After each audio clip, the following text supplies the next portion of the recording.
ಸ್ನೇಹಿತರೆ, ನಾನು ಇಲ್ಲಿಯವರೆಗೂ ಧರ್ಮಸ್ಥಳದ ಸೌಜನ್ಯ ಪ್ರಕರಣದ ಬಗ್ಗೆ ಮಾತನಾಡ್ತಾ ಇದ್ದೆ.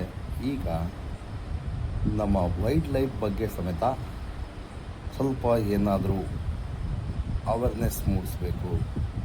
ಅರಣ್ಯದಲ್ಲಿರ್ತಕ್ಕಂಥ ದೊಡ್ಡ ಅರಣ್ಯದಲ್ಲಿರ್ತಕ್ಕಂಥ ಪ್ರಾಣಿಗಳ ಬಗ್ಗೆ ನಿಮಗೆ ಆಲ್ರೆಡಿ ಗೊತ್ತಿರತಕ್ಕಂಥ ಸಂಗತಿ ಕೆಲವೊಂದು ಮಾಧ್ಯಮದಲ್ಲಿ, ಕೆಲವೊಂದು ಯೂಟ್ಯೂಬು ಮುಖಾಂತರ ತಿಳಿಸುವ ಪ್ರಯತ್ನ ಮಾಡಿದ್ದಾರೆ ಜನಗಳು. ಅಂದರೆ ನಾವು ತಿಳ್ಕೋಬೇಕು.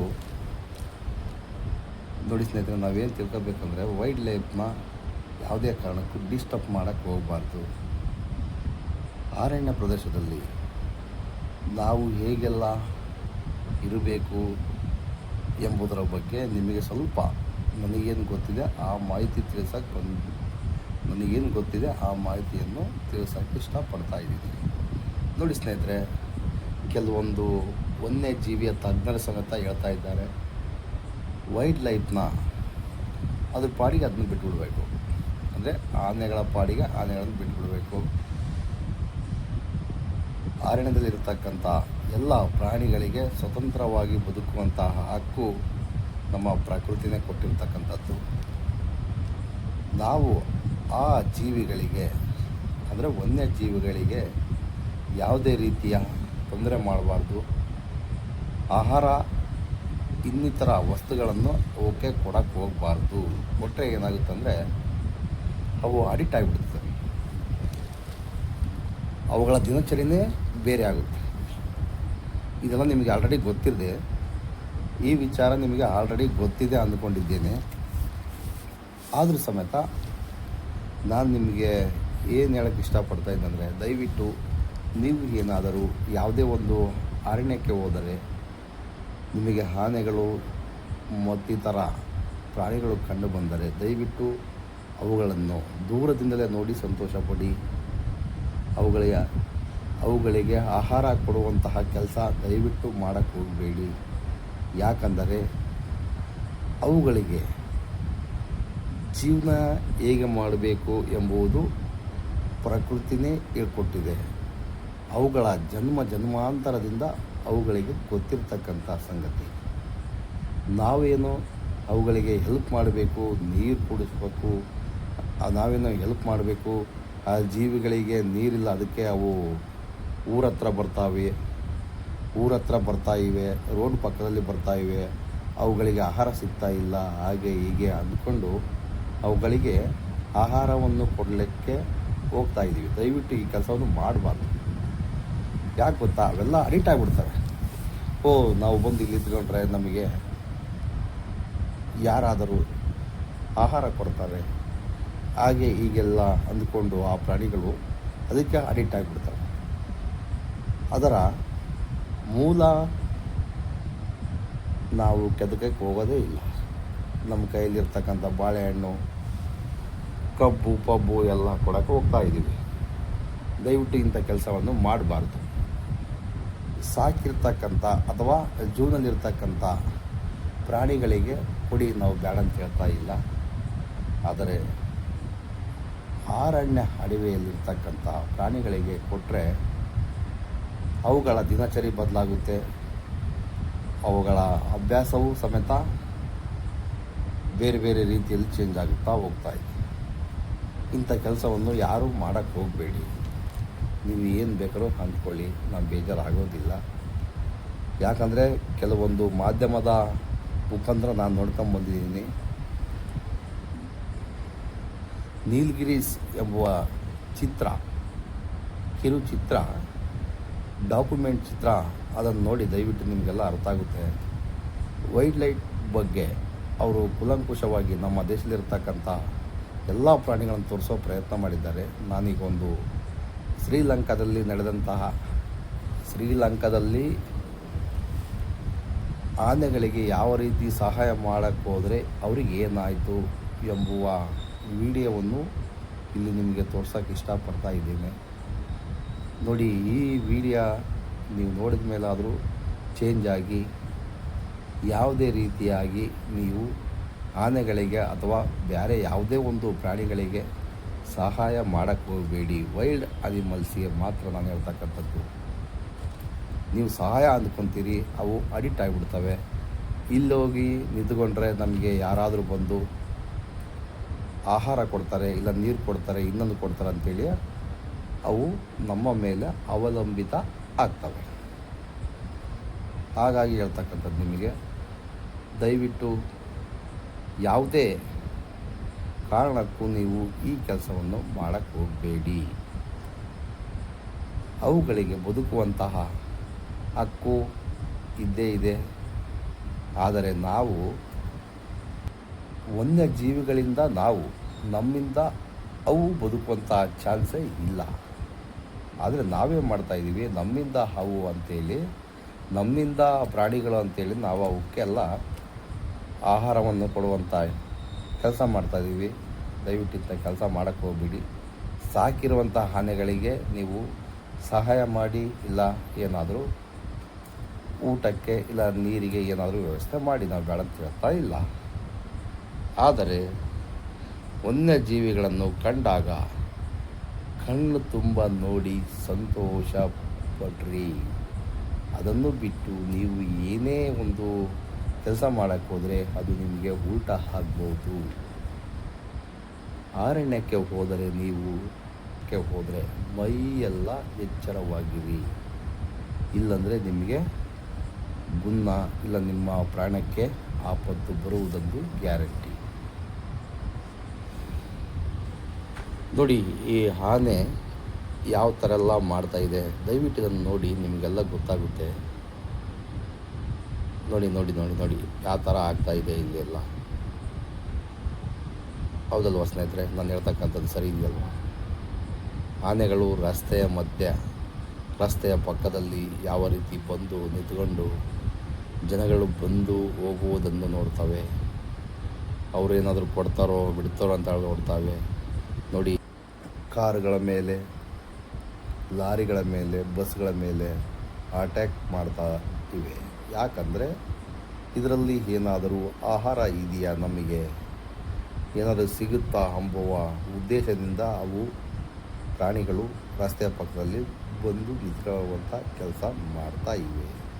ಯಾಕಂದರೆ ಅವುಗಳಿಗೆ ನಾವು ಆಹಾರ ಕೊಟ್ಟು, ಅದು ಕೊಟ್ಟು, ಇದು ಕೊಟ್ಟು ನಾವು ಅವುಗಳ ಆಹಾರದ ದಿನಚರಿಯನ್ನೇ ಬದಲಾಯಿಸುವಂಥ ಕೆಲಸ ಮಾಡ್ತಾ ಇದ್ದೇವೆ.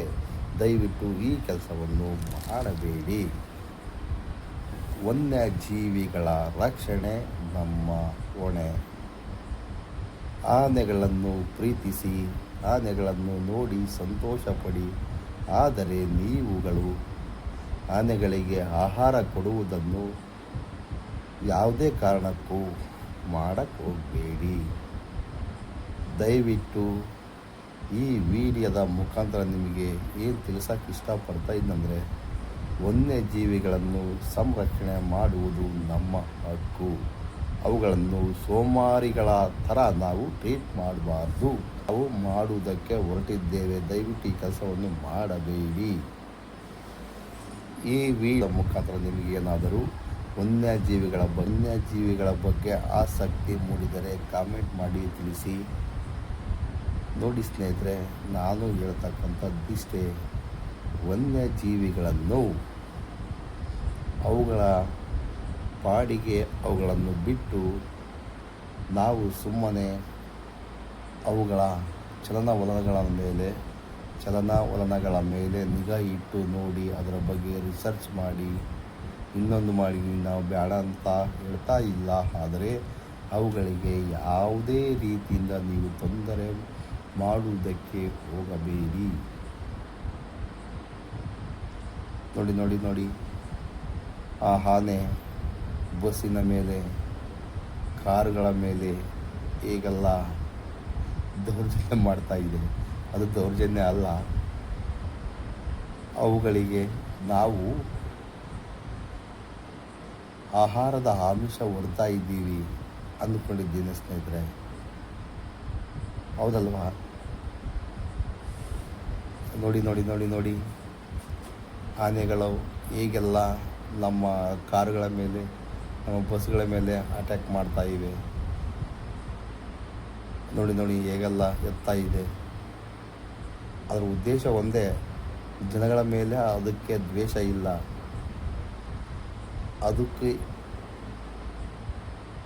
ಅದಕ್ಕೆ ಏನಾದರೂ ತಿಂಬುವಂತಹ ವಸ್ತು ಇಲ್ಲಿ ಸಿಗಬಹುದು ಈ ಕಾರಿನಲ್ಲಿ, ಈ ಬಸ್ಸಿನಲ್ಲಿ ಎಂಬುವ ಉದ್ದೇಶ ಅಷ್ಟೇ. ಅದನ್ನು ಬಿಟ್ಟರೆ ಬೇರೆ ಇನ್ನೇನಿಲ್ಲ. ಯಾವುದೇ ಒಬ್ಬ ವ್ಯಕ್ತಿಯ ಮೇಲೆ ಅದಕ್ಕೆ ದ್ವೇಷ ಅಂತೂ ಬರೋದಕ್ಕೆ ಚಾನ್ಸೇ ಇಲ್ಲ.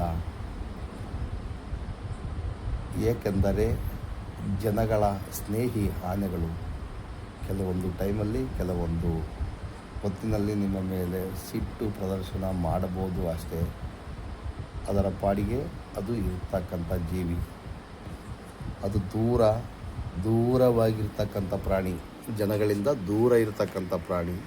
ಆದರೆ ನಾವು ಮಾಡ್ತಕ್ಕಂಥ ಒಂದು ಸಣ್ಣ ತಪ್ಪಿನಿಂದ ಇಷ್ಟೆಲ್ಲ ಅನಾಹುತಗಳಿಗೆ ದಾರಿ ಮಾಡಿಕೊಡುವಂತಹ ಕೆಲಸ ನಾವೇ ಮಾಡ್ತಾ ಇದ್ದೇವೆ ಅಂದುಕೊಂಡಿದ್ದೀನಿ ಸ್ನೇಹಿತರೆ. ನಾನು ನೋಡಿ, ಇಷ್ಟೆಲ್ಲ ಅನಾಹುತಗಳಿಗೆ ನಾವೇ ಕಾರಣ ಅಲ್ವಾ? ಅರಣ್ಯದಲ್ಲಿ ಹುಟ್ಟಿರತಕ್ಕಂಥ ಪ್ರಾಣಿಗಳಿಗೆ, ಅವುಗಳಿಗೆ ಯಾವುದೇ ರೀತಿ ಅರಣ್ಯದಲ್ಲಿ ಹುಟ್ಟುವಂಥ ಪ್ರಾಣಿಗಳು ತಾನಾಗಿಯೇ ಬೆಳೆದು ದೊಡ್ಡವು ಆಗುವಂಥ ಅರಣ್ಯದಲ್ಲಿ ಹುಟ್ಟಿ ಬಂದಿರತಕ್ಕಂಥ ಜೀವಿಗಳಿಗೆ ನಾವು ಅವುಗಳನ್ನು ಸಾಕುವಂತಹ ಅಥವಾ ಅವುಗಳಿಗೆ ಪೋಷಣೆ ಮಾಡುವಂತಹ ಆಹಾರವನ್ನು ಕೊಡ್ತಾ ಇದ್ದೇವೆ ಅಂದ್ಕೊಂಡಿದ್ದೇವೆ. ದಯವಿಟ್ಟು ಇದು ನಮ್ಮ ತಪ್ಪು ತಿಳುವಳಿಕೆ ಅಂದ್ಕೊಂಡಿದ್ದೇನೆ ಸ್ನೇಹಿತರೆ.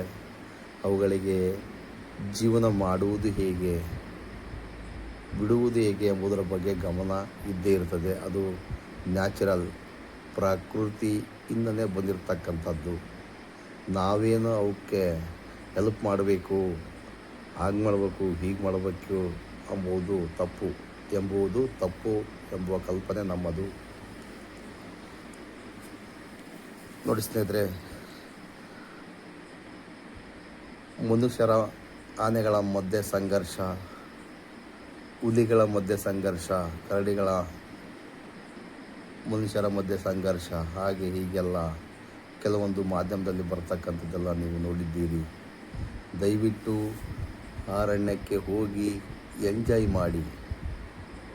ಬಟ್ಟು ಯಾವುದೇ ರೀತಿಯಿಂದ ಪ್ರಾಣಿಗಳ ಮೇಲೆ ನೀವು ದೌರ್ಜನ್ಯ ಮಾಡೋಕ್ಕೆ ಹೋಗಬೇಡಿ. ಪ್ರಾಣಿಗಳ ಮೇಲೆ ನೀವು ಇಟ್ಟಿರುವಂತಹ ಪ್ರೀತಿ ವಿಶ್ವಾಸಕ್ಕೆ ನಾನು ಸದಾ ಋಣಿ. ಆದರೆ ಪ್ರಾಣಿಗಳಿಗೆ ತೊಂದರೆ ಮಾಡುವುದಕ್ಕೆ ಹೋದರೆ ನಿಮಗೆ ತೊಂದರೆ ಆಗ್ತಕ್ಕಂಥದ್ದು ಹೆಚ್ಚು. ಅವುಗಳ ಜೀವನವನ್ನು ನೀವು ಕಣ್ತುಂಬ ನೋಡ್ಕೊಂಬನ್ನಿ. ಬಟ್ ಅವುಗಳ ಜೀವನಕ್ಕೆ ನೀವು ಏನಾದರೂ ಸಹಾಯ ಮಾಡ್ತೀವಿ ಅಂದ್ಕೊಂಡು ಹೋಗಿದ್ದರೆ ಅದು ತಪ್ಪು. ನನ್ನ ಒಂದು ಅಭಿಪ್ರಾಯ. ನೀವೇನು ಅಂದ್ಕೊಂಡಿದ್ದೀರಿ ದಯವಿಟ್ಟು ಕಮೆಂಟ್ ಮಾಡಿ ತಿಳಿಸಿ. ನೋಡಿ ಸ್ನೇಹಿತರೆ, ಈಗ ನೀವು ನೋಡ್ತಕ್ಕಂಥದ್ದು ಆನೆ, ಶ್ರೀಲಂಕಾದ ಆನೆ. ನಮ್ಮ ದೇಶದಲ್ಲಿ ಸಹ ಹೀಗೆ ಆಗ್ತಕ್ಕಂಥದ್ದೆಲ್ಲ ನೀವು ನೋಡ್ಕೊಂಡು ಬಂದಿದ್ದೀರಿ ಅಂದ್ಕೊಂಡಿದ್ದೀನಿ. ಅರಣ್ಯದಲ್ಲಿರ್ತಕ್ಕಂಥ ಪ್ರಾಣಿಗಳು ಹೇಗೆಲ್ಲ ತೊಂದರೆ ಅನುಭವಿಸ್ತಾ ಇವೆ, ಅವುಗಳಿಗೆ ತೊಂದರೆ ಕೊಡ್ತಕ್ಕಂಥದ್ದು ನಾವ ಅಥವಾ ಅವುಗಳ ಎಂಬುದರ ಬಗ್ಗೆ ನಿಮಗೆ ತಿಳಿಸೋಕ್ಕೆ ಒಂದು ಚಿಕ್ಕ ವಿಡಿಯೋ ಮುಖಾಂತರ ನಿಮಗೆ ತಿಳಿಸೋಕ್ಕೆ ಬಂದಿದ್ದೇನೆ ಸ್ನೇಹಿತರೆ. ಯಾವುದೇ ರೀತಿಯಿಂದ ನೀವು ಅವುಗಳಿಗೆ ತೊಂದರೆ ಮಾಡೋಕ್ಕೆ ಹೋಗಬೇಡಿ. ಎಂಥ ರೋಮಾಂಚನ ಇದು ಅನಿಸುತ್ತಾ ನಿಮಗೆಲ್ಲ? ನೋಡಿ ಆನೆ ಹೇಗೆಲ್ಲ ಅಟ್ಯಾಕ್ ಮಾಡ್ತಾ ಇದೆ, ಹೌದಲ್ವಾ? ಪ್ರಾಣ ಭಯದಿಂದ ನೀವುಗಳು ತಪ್ಪಿಸಿಕೊಳ್ಳುವಂಥ ಕೆಲಸ ಮಾಡ್ತಾ ಇದ್ದೀರಿ ಅಂದ್ಕೊಂಡಿದ್ದೀನಿ. ನೋಡಿ ಸ್ನೇಹಿತರೆ, ನೀವು ಅರಣ್ಯಕ್ಕೆ ಹೋದ್ಮೇಲೆ ಯಾವ ಥರ ಎಂಜಾಯ್ ಮಾಡಬೇಕು ಎಂಬುದರ ಸ್ನೇಹಿತರೆ ನಿಮಗೆ ಕೊನೆಯದಾಗಿ ಹೇಳುವುದೇನೆಂದರೆ, ನೀವುಗಳು ನಿಮ್ಮ ಫ್ಯಾಮಿಲಿ ಮೆಂಬರ್, ನಿಮ್ಮ ಸ್ನೇಹಿತರು ಎಲ್ಲರನ್ನು ಕರ್ಕೊಂಡು ಸಫಾರಿಗೆ ಹೋಗಿ. ಆದರೆ ಯಾವುದೇ ರೀತಿಯಿಂದ ತೊಂದರೆ ಮಾಡೋಕ್ಕೆ ಹೋಗಬೇಡಿ. ಯಾವುದೇ ಜೀವಿಗಳಿಗೆ ತೊಂದರೆ ಮಾಡುವುದಕ್ಕೆ ಹೋಗಬೇಡಿ. ನೀವು ನೋಡ್ತಕ್ಕಂಥದ್ದು ಅಲ್ಲೇ ನೀವು ನೋಡ್ತಕ್ಕಂಥ ದೃಶ್ಯಗಳನ್ನು ಸೆರೆ ಹಿಡಿಯುವಂಥ ಪ್ರಯತ್ನ ಮಾಡಿ. ಆದರೆ ಅವುಗಳಿಗೆ ಡಿಸ್ಟರ್ಬ್ ಮಾಡದೆ ನಿಮ್ಮ ಕ್ಯಾಮರಾದ ಮುಖಾಂತರ ಅಥವಾ ಮೊಬೈಲ್ ಮುಖಾಂತರ ವಿಡಿಯೋಗಳನ್ನು ಸೆರೆ ಹಿಡಿಯಿರಿ ಅಥವಾ ಫೋಟೋವನ್ನು ತೆಗೆಯಿರಿ. ಬಟ್ ಯಾವುದೇ ಕಾರಣಕ್ಕೂ ನೀವು ಅವುಗಳಿಗೆ ಆಹಾರವನ್ನು ಕೊಡಕ್ಕೆ ಹೋಗಬೇಡಿ. ಅವುಗಳ ಆಹಾರ ಅವುಗಳೇ ಹುಡುಕೊಂಡು ಹೋಗಿ ತಿನ್ನುವಂತಹ ಕೆಲಸ ಅವು ಮಾಡ್ತಾ ಇರ್ತವೆ. ಅವುಗಳಿಗೆ ನೀವು ತೊಂದರೆ ಮಾಡುವುದನ್ನು ಬಿಟ್ಟರೆ ಸಾಕು ಸ್ನೇಹಿತರೆ. ನೋಡ್ಕೊಂಬನ್ನಿ, ಎಂಜಾಯ್ ಮಾಡಿ. ಇಲ್ಲಿಯವರೆಗೂ ವೀಕ್ಷಿಸಿದ ಎಲ್ಲ ಜ್ವಾಲಾಮುಖಿ ವೀಕ್ಷಕರಿಗೆ ನಮಸ್ಕಾರ.